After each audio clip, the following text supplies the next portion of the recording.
इंशाल्लाह जब इस रेसिपी को ट्राई करना है तो हमें दुआएं देनी है और बहुत ही आसान है। इस रेसिपी को ट्राई करें। और ये है अदरक, हरी मिर्चें। ये अस्सलाम वालेकुम नाज़रीन, आप सब लोगों को ईद मुबारक। और आज एक और नई ईद स्पेशल रेसिपी लेकर हम लोग हाजिर हुए हैं। तो आज हम लोग जो सा बना रहे हैं वो है पेशावरी नमकीन रोश। जी हाँ, तो उसकी रेसिपी हम आपके साथ शेयर करें। तो यहाँ पर मैं तैयार कर रही हूँ मटन पेशावरी गोश्त और नमकीन रोश। किस तरह तैयार होगा इसकी रेसिपी को हम शुरू करते हैं। लेकिन इससे पहले रिक्वेस्ट है आप सब बहन भाइयों से कि अगर अभी तक आप लोगों ने हमारे चैनल को विद नाज़रीन सब्सक्राइब नहीं किया या आप लोग हमारे चैनल में फर्स्ट टाइम आए हैं तो हम जल्दी से हमारे चैनल को विद नाज़रीन के साथ जुड़ जाएँ और हमारी वीडियो को लाइक करना मत भूलिएगा। इससे आप लोगों का प्यार मिलता है और हमारी हौसला अफजाई होती है। तो चलते हैं अपनी आज की रेसिपी की तरफ। तो सबसे पहले हम लोगों ने जो सा है हाफ़ टेबल स्पून नमक ये लेकर हम लोगों ने अच्छे से जो सा नमक के अंदर मिक्स कर लेना है। अच्छे से सारे जो से गोश्त के अंदर नमक है ना वो मिक्स हो जाए। ठीक है, अब हम लोगों ने नमक मिक्स करने के बाद क्या करना है, हम लोगों ने लिए हैं टमाटर। हम लोगों ने टमाटर इसके ऊपर इस तरह से रख देने हैं। आप लोगों ने इंशाल्लाह जब इस रेसिपी को ट्राई करना है तो हमें दुआएं देनी है और बहुत ही आसान है इस रेसिपी को बनाना। तो इंशाल्लाह आप लोग पेशावरी नमकीन को इस स्पेशल रेसिपी को ट्राई करें।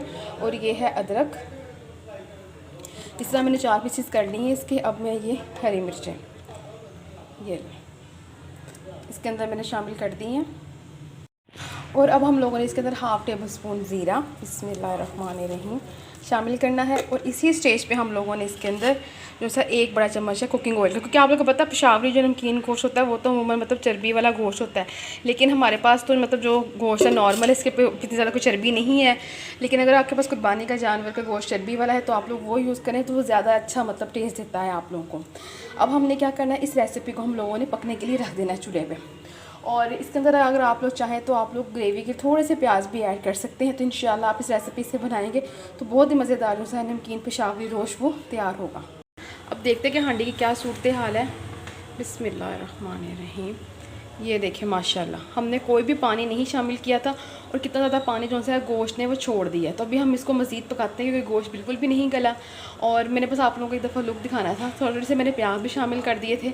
अगर आप लोग चाहें तो आप लोग भी कर सकते हैं। तो मैंने थोड़ा सा हाफ़ टेबल स्पून जो सा है इसके अंदर सूखा धनिया भी डाल दिया ताकि इसका टेस्ट और जो सा अरोमा वो ज़्यादा बेहतर हो जाए। जी तो व्यूअर्स अब देखते हैं कि जो हमारी रेसिपी वो हो गई है तैयार। बिस्मिल्लाहिर्रहमानिर्रहीम। ये लें जी, बिल्कुल अगर यही गोश्त मतलब चिकनाई वाला रोगन वाला होता ना, क्योंकि पेशावर में तो आपको पता चर्बी वाला गोश्त होता है, लेकिन ये तो चर्बी वाला गोश्त नहीं था तो ज़्यादा मज़े का बना था। बिल्कुल फाइनल हो गया। तो अब मैं इसको डिश आउट करती हूँ और आपको दिखाती हूँ। जी तो व्यूअर्स माशाल्लाह माशाल्लाह अल्हम्दुलिल्लाह हमारा जो सा आज का पेशावरी नमकीन रोश हो गया है तैयार। इतना मज़ेदार, इतना सॉफ्ट है कि आप लोग देख सकते हैं। जो इसका ये देखें माशाल्लाह इतना सॉफ्ट है तो मुझसे तो कंट्रोल नहीं हो रहा। इतना मज़ेदार है। खमीरी रोटियाँ जो सी पापा ले आए हैं। तो अब मैं जल्दी से लेती हूँ आप लोगों से इजाज़त। और आप सब लोगों से रिक्वेस्ट है कि अगर अब तक आप लोगों ने हमारे चैनल को सब्सक्राइब नहीं किया या फर्स्ट टाइम आप हमारे चैनल पर आए हैं तो जल्दी से हमारे चैनल के साथ जुड़ जाएं और हमारी वीडियो को लाइक करना मत भूलिएगा। माशाल्लाह बहुत ज़बरदस्त टेस्ट है। नमक बिल्कुल इसका बिल्कुल सॉलिड आया है क्योंकि हम लोगों ने सिर्फ 2 इंग्रेडिएंट्स यूज़ किए हैं।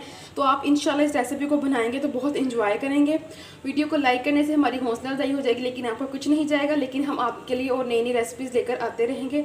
तो व्यूअर्स रोटियाँ गरम गरम मेरा कर रही हैं इंतज़ार। मैं लेती हूँ आप लोगों से इजाज़त। इंशाल्लाह एक नई रेसिपी लेकर कुकिंग विद नाज़रीन में दोबारा हाजिर होंगे।